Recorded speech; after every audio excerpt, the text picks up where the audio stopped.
नमस्कार, मी लतिका महाराष्ट्र रेसिपीमध्ये मी तुमचं स्वागत करत आहे।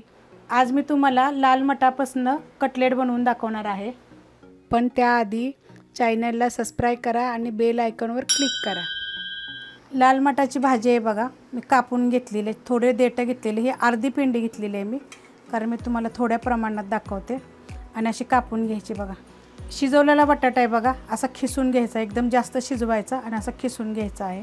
त्याच्यामध्ये 1 वाटी पोहे भिजत घातलेले होते बघा, असे भिजून घ्यायचे चांगले, जसे आपण ह्याला पोहे खातो ना, पोहे बनवतो ना, ते पोहे आहेत, 1 वाटी आहेत, चांगले भिजले पाहिजे तसे भिजवायचे। त्याच्यामध्ये थोडीशी कोथिंबीर, ह्या वाटीच्या प्रमाणे मी पोहे घेतलेले आहेत भिजवून। लसूण, हिरवी मिरची आणि 1 गड्डी लसूण आहे, 7 ते 8 हिरव्या मिरच्या आहेत आणि 1 इंच आल्याचा तुकडाही कुटून घेतलेला आहे। त्याच्यामध्ये मी थोडासा कढीपत्ता बघा असा तुकडे केलेले आहेत, त्यामुळे ना छान वास पण येतो आणि चव पण चांगली येते। 1 चमचा सफेद तीळ आहे, ती कच्चे आहे, ती भाजलेले नाही आहेत। चवीप्रमाणे मीठ, धणे आणि जिरे गरम करून कुटलेले आहेत, 1.5 चमचा टाकलेला आहे। थोडीशी हळद आणि 1 चिमूट हिंग पावडर। ह्याच्यामध्ये लाल मटाची भाजी बघा ही टाकलेली आहे। पाणी चांगलं नितळून घ्यायचं आणि आता हे मिक्स करून घ्यायचे बघा आपल्याला। ह्याच पाण्यामध्ये हे सगळं मिक्स झालं पाहिजे। तुम्ही जर पाण्याचा वापर केला तर ते थोडंसं पातळ होईल, सैल होईल जरा, मग आपल्याला कटलेट बनवता येणार नाही। पाण्याचा बघा बिलकुल वापर केलेला नाही। त्यात 1 शिजवलेला बटाटा आणि 1 वाटी पोहे, त्याच्यातच हे कालवून झालेलं आहे। तुम्ही ह्याच्यात थोडासा ओवा टाकला तरी चालेल, छान लागेल। आता ह्याचे छोटे छोटे गोळे करून घ्यायचे। आपण टिक्की कसं करतो त्याच्याप्रमाणे करायचे, जास्त जाड अशी करू नका। आणि बघितलं की प्लीज एक लाईक आणि 1 कमेंट करा, म्हणजे मी तुम्हाला वेगवेगळ्या रेसिपी दाखवत जाईन की कशा बनवायच्या, काय करायच्या, नवीन नवीन रेसिपी तुम्हाला मी दाखवत जाईन।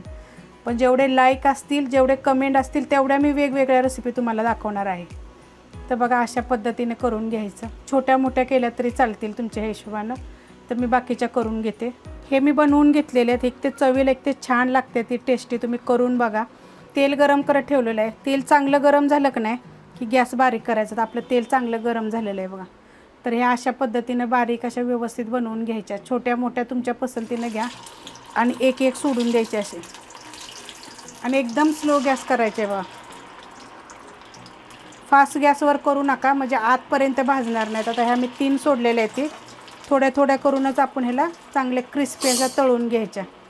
आता आपण स्लो गॅसवर बघा हे ठेवलं होतं, तर पलटी करून घेऊया। तर बघा किती एका साईडने किती छान असे भाजलेले आहेत। तर आता आपण दुसऱ्या साईडने ह्याला पलटी करून घेऊया।